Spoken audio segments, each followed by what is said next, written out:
É, Olá a todos, eu me chamo Fernando Orfão de Carvalho, eu sou professor e pesquisador da Universidade Federal do Amapá, no Brasil, e o tema da apresentação aqui de hoje é a introdução e a discussão de algumas características que tornam a variedade da língua Wayampi, que é uma língua que pertence à família Tupi-Guarani, falada nas cabeceiras do rio Amapari, no estado do Amapá, no Brasil, uma variedade singular ou distinta quando comparada com outras variedades da língua Wayampi. Os resultados, os achados apresentados aqui são parte de resultados preliminares de investigações de campo que eu tenho conduzido, né, junto aos membros desse grupo Wayampi, localizado na terra indígena Wayampi, no estado do Amapá, no Brasil. Então, vamos lá. Iniciando, como estrutura geral da apresentação, eu vou iniciar falando aqui com vocês brevemente sobre a localização geográfica dos grupos falantes da língua Wayampi, introduzir algumas percepções que já foram publicadas e apresentadas na literatura sobre a existência dessa diversidade dialetal, né, dentro da língua Wayampi.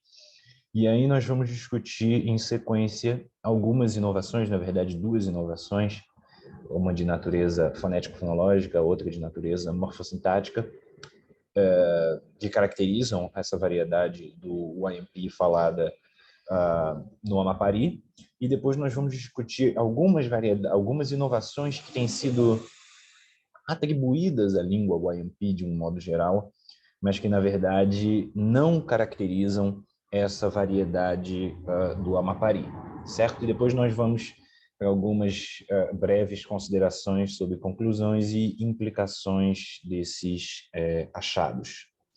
Bom, a gente tem, iniciando com a localização geral da língua Wayampi, do povo Wayampi, eles são um dos povos de fala Tupi-Guarani, que falam uma língua Tupi-Guarani e que cruzaram o rio Amazonas em direção ao norte, chegando a essa região geográfica, cultural,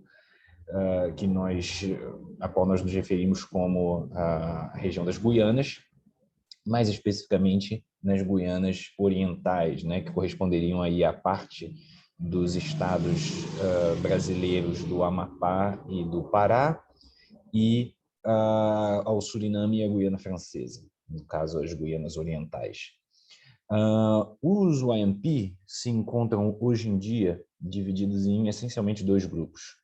Um grupo que a gente poderia chamar de mais setentrional, mais ao norte, que está localizado no médio e alto rio Oiapoque, principalmente na Guiana Francesa, mas também no lado brasileiro, próximas cabeceiras do rio Jari. E a gente tem um grupo mais meridional, localizado no estado do Amapá, no Brasil, que são justamente os falantes da variedade do Amapari, que é o foco aqui da nossa discussão. Bom, essa variedade do Wayampi, além de ser chamada de Wayampi do Amapari, também é conhecida como Wayampi Puku, que é um dos nomes pelos quais os Wayampi da Guiana Francesa se referem aos Wayampi do Amapari.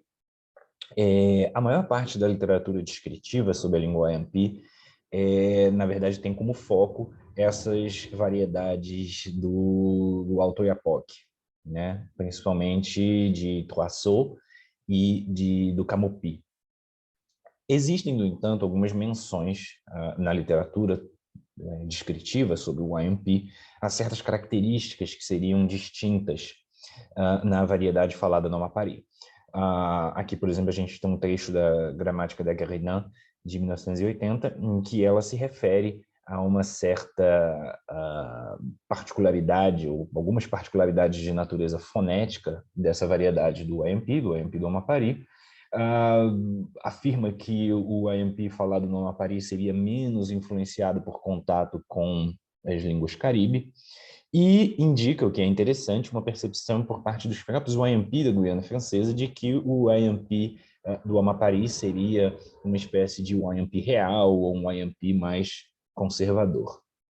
Na literatura comparada das línguas, ou comparativa das línguas tupi-guarani, essa variedade do Wayampi do Amapari, ela é muitas vezes identificada explicitamente como sendo distinta do Wayampi da Guiana Francesa, como a gente pode ver aqui, ou mesmo listada como uma língua distinta do chamado subgrupo 8, né, da classificação do Arion Rodrigues. E só que, em geral, como eu falei, a maior parte dos dados são provenientes do IMP falado no Alto Oiapoque e muitas vezes, como a gente vai ver aqui, generalizações são feitas a respeito das singularidades ou das particularidades da língua IMP, que na verdade se aplicam somente a essas variedades melhor descritas e não ao IMP como um todo, não se aplicam ao IMP do Rio Amapari. Então, primeiro nós vamos considerar aqui, como eu falei, algumas inovações que são características somente do IMP falado no Amapari. Bom, uma inovação de natureza fonético-fonológica que é interessante, porque tem alguns paralelos próximos em outras línguas tupi-guarani do interflúvio Xingu-Tocantins, e a gente sabe que os IMP, em última instância, originam-se dessa região, é a existência no IMP do Amapari de vogais átonas baixas, ou seja, somente reflexos do proto-tupi-guarani A, que, quando ocorrem em posição átona final, são nasalizados no IMP do Amapari. Essa é uma característica fonética muito saliente da língua. Ela tem sido, inclusive, agora codificada pelos falantes na própria escrita da língua. Então, a gente tem, por exemplo, reflexos de um étimo proto-tupi-guarani como tapiira, anta, e no Amapari o reflexo desse étimo se pronuncia como tapiiran. A mesma coisa para ara, forma geral para dia, tempo, que é aran, como a nasalização final no IMP do Amapari. A gente conhece, a partir de outras línguas tupi-guarani, desenvolvimentos similares, por exemplo, no Arauaté e no Anambé, só que nesses casos o que a gente tem é, na verdade, a nasalização de um A final acentuado, e o paralelo mais próximo ao que ocorreu no IMP do Amapari é, na verdade, o que a gente tem registrado para o Tapirapé, que é a existência do que Ione Leite descreveu como uma nasalização fraca do A final não acentuado nessa língua, certo? Um fenômeno que é interessante e que é único, ocorre entre as línguas e variedades tupi-guarani somente no IMP do Amapari, é um tipo de sincretismo ou difusão morfológica. Então, se a gente observa uma língua tupi-guarani típica, ou pelo menos mais conservadora, morfossintaticamente, a gente vai ver que quando a gente tem, por exemplo, um enunciado transitivo, em que um dos argumentos é de segunda pessoa e o outro argumento de terceira, né? Por exemplo, para expressar uma ideia como o cachorro te mordeu ou você mordeu o cachorro, a gente sabe que a forma com a qual esses argumentos vão ser indexados no predicado, morfologicamente indexados no predicado, vai depender do papel argumental, ou do papel semântico, ou do papel temático, que a segunda pessoa, que é mais alta do que a terceira na hierarquia de pessoa e, portanto, tem a preferência a ser codificada no predicado, vai ter. Então, a gente tem um exemplo, por exemplo, aqui da primeira forma, da primeira sentença, né? Essa primeira aqui, indicada com a seta, em que a gente tem a expressão do significado, o cachorro te mordeu. Nesse caso, em que a segunda pessoa tem um papel afetado ou mais pacientivo, ele vai ser codificado no verbo por meio de um prefixo que pertence ao chamado conjunto 2 de marcas pessoais, que a gente poderia chamar também de um conjunto absolutivo. Ele tinha a forma, esse prefixo, no caso, tinha a forma ne em Proto-Tupi-Guarani.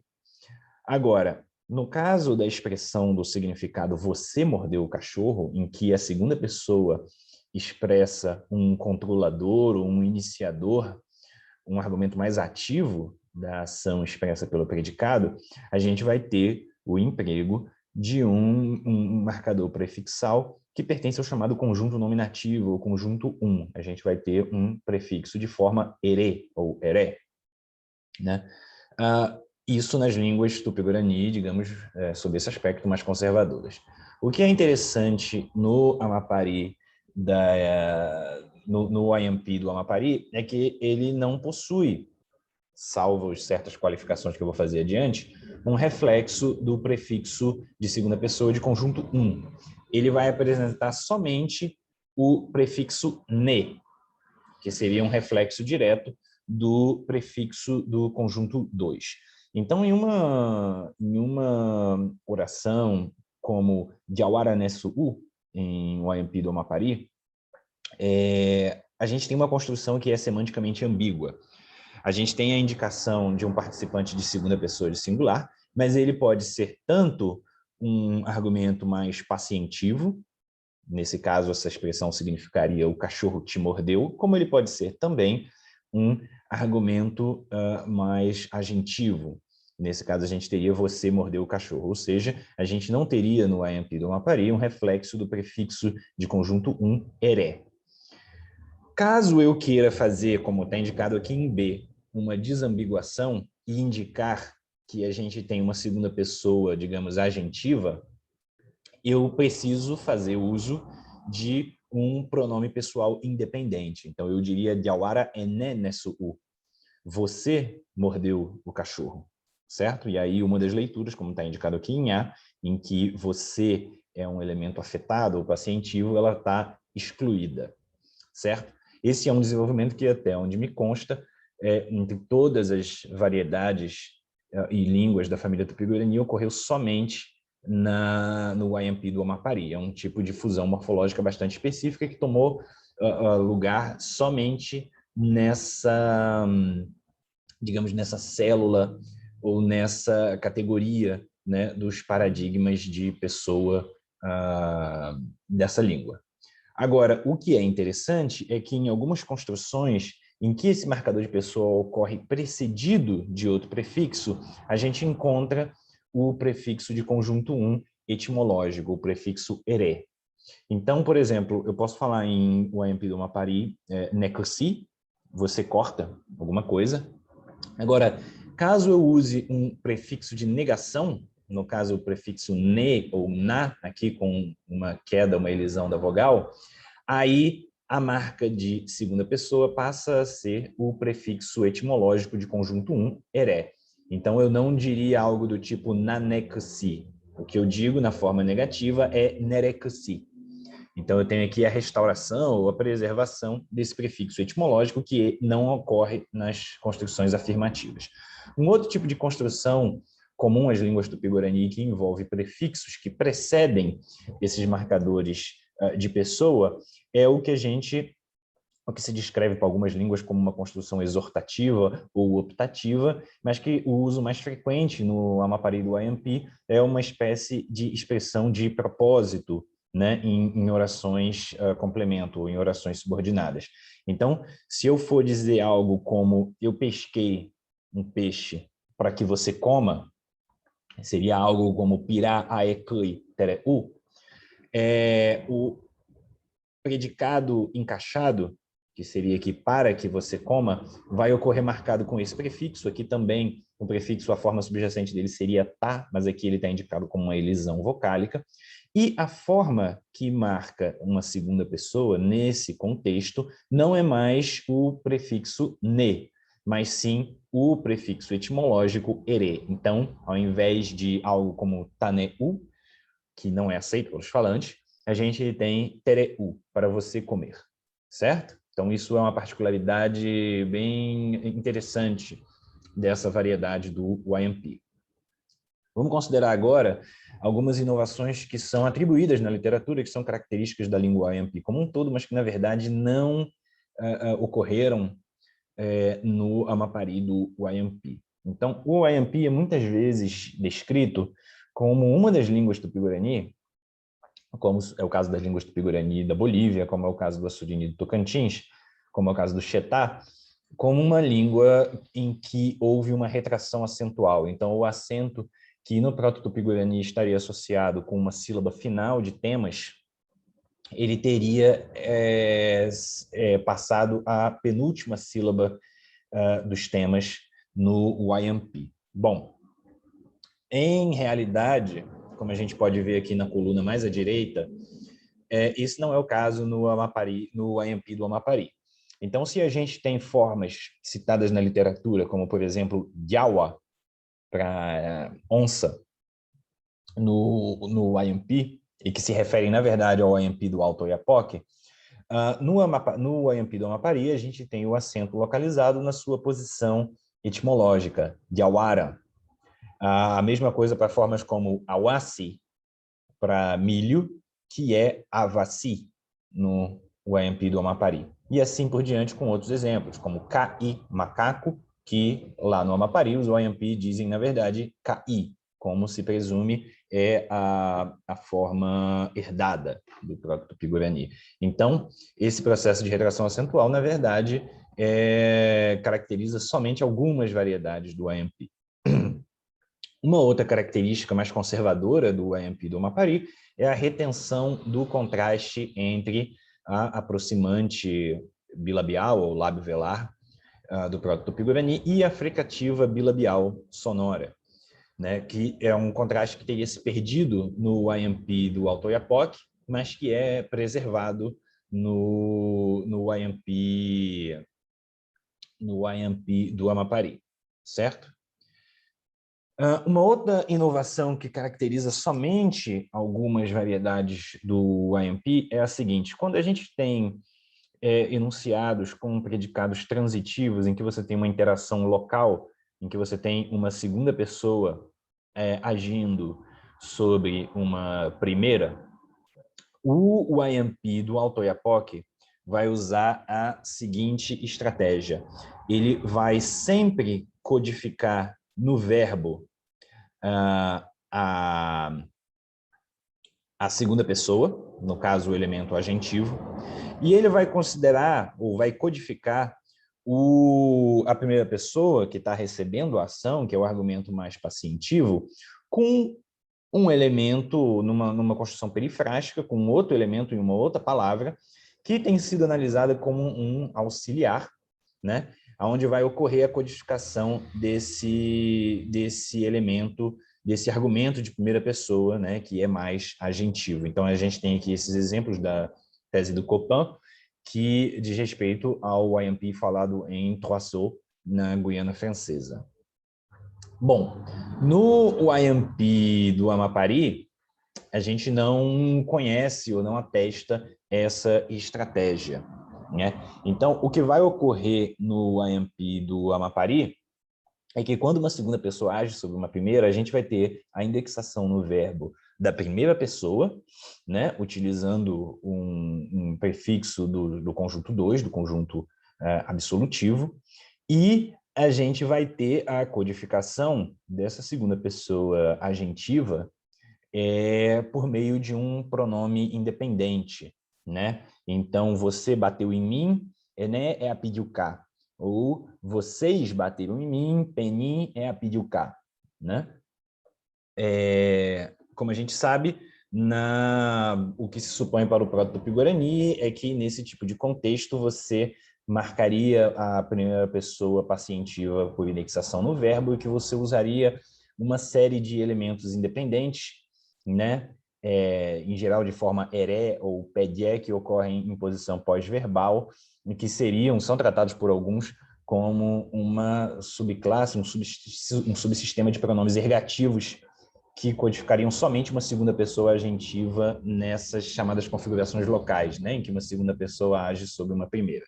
Bom, o fato é que essa inovação aqui, ela caracteriza somente algumas variedades do Wayampi e não o Wayampi do Amapari. Então, como conclusão e implicações gerais, desse trabalho preliminar, a gente tem a constatação de que, primeiro, muitas inovações que são atribuídas à língua YAMP como um todo são, em realidade, inovações que a gente pode considerar como sendo historicamente e cronologicamente muito mais recentes, já que elas caracterizam somente algumas variedades do YAMP, são inovações dialetais, né? Não são inovações que teriam tomado lugar, digamos, em um estágio YAMP comum, um proto-YAMP, né? E esse é o caso dessa retração acentual, que a gente tem aqui em B. É o caso da fusão fonológica entre V e UE, do Proto-Tupi-Guarani, e é o caso também dessa estratégia inovadora de indexação de A em configurações locais em que uma segunda pessoa age sobre uma primeira, que, na verdade, caracteriza somente algumas variedades do YAMP. O que é interessante também, no que diz respeito às inovações específicas do Amapari, do YAMP do Amapari, é que a gente tem mais um caso independente, já que se trata de um desenvolvimento dialetal específico do YAMP falado no Amapari, mais um caso independente dentro da família Tupi-Guarani, desse processo que a gente poderia chamar de uma nasalização espontânea em fronteira de palavra, né? Digo espontânea porque, nesses casos, a gente não tem ali um elemento nasal, intrinsecamente nasal, que poderia ser um gatilho ou um desencadeador dessa nasalização por meio de um efeito contextual. Essa parece ser uma característica que ocorre nas línguas da família Tupi-Guarani quase como um aspecto da deriva, né, ou do drift fonológico das línguas desse subgrupo. Então, é isso. Eu espero ter trazido aqui uma contribuição que seja interessante para vocês e que indica que, de fato, é preciso mais trabalho descritivo para caracterizar o grau de diversidade linguística que a gente tem entre essas variedades ou línguas tupi-guarani faladas ao norte do rio Amazonas, certo? Então é isso. Aqui a gente tem as referências e eu encerro por aqui.